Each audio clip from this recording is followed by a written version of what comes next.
Looking forward to this weekend. Once again, time to figure out who the key performer in a Browns win is going to be. We've been a little bit here and there with our picks, but I think this weekend we are going to really drop some knowledge on everyone. Eric, key performer of the game, who you got? Well, much to Drew's chagrin, I'm going to kind of cheat and say Jeremiah Owusu-Grant Delpit. Such garbage. You're a garbage human being. Well, let's take a look at both, and you see it. You know, both are not really playing full time, so you put them together. One is one person. I think they're going to be a key performer. JOK, obviously he's going to get more snaps with the absence of Anthony Walker, and now Taki with a hamstring injury. So I'm going to envision his role to be expanded. I'd like to see him be that spy position that we had all talked about in the spring, as not allowing Fields to be having those lanes to run. And then also, I want to see if he's going to be covering guys, whether it's David Montgomery, Cole Kmet, their tight end. Obviously the first game they relied more heavily on Malcolm Smith covering Travis Kelce. So now we have a lesser opponent this week in Cole Kmet. I like to see if he could, get his sea legs as far as covering tight ends.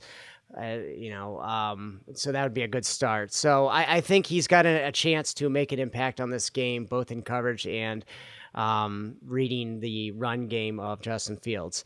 For Delpit's side, he played well in limited action last week. Obviously, we had talked about the sacked and forced fumble. And, I like to see what he can do, if he can be moved around in the passing game.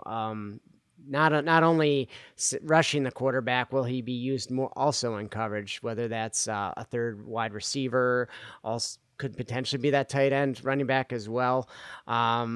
He's also, tell me if you heard this one before, he's also getting his legs out under him.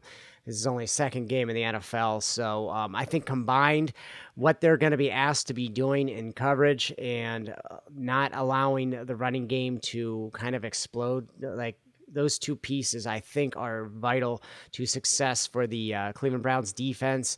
I think their offense is going to have a solid game regardless, and I think the defensive line should corral Fields from the edge, kind of what we saw at Kansas City. The problem was seeing Patrick Mahomes step up in the pocket. Well, now you need somebody to kind of fill that void, and I think Jeremiah Owusu-Grant Delpit will be that guy. Yeah, very much cheating. Drew, that is such crap. How are you going to let that stand?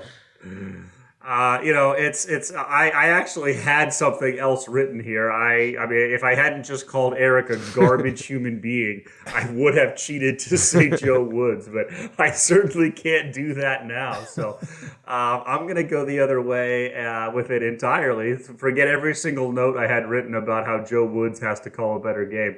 And my key performer is going to be Hollywood Higgins with Jarvis being out.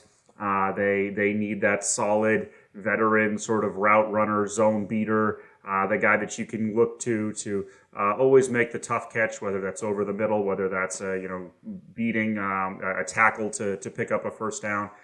They need that sort of leadership and that sort of presence, and he's the guy that can give you that type of a skill set. I'd obviously rather have Jarvis Landry out there, but Rashard Hollywood Higgins can play, and I'm looking for him to pick up that critical sort of possession receiver role that Jarvis fills so well. So he's going to be my key to the game. He has to have a big game for this Browns offense to do what I think it's capable of doing.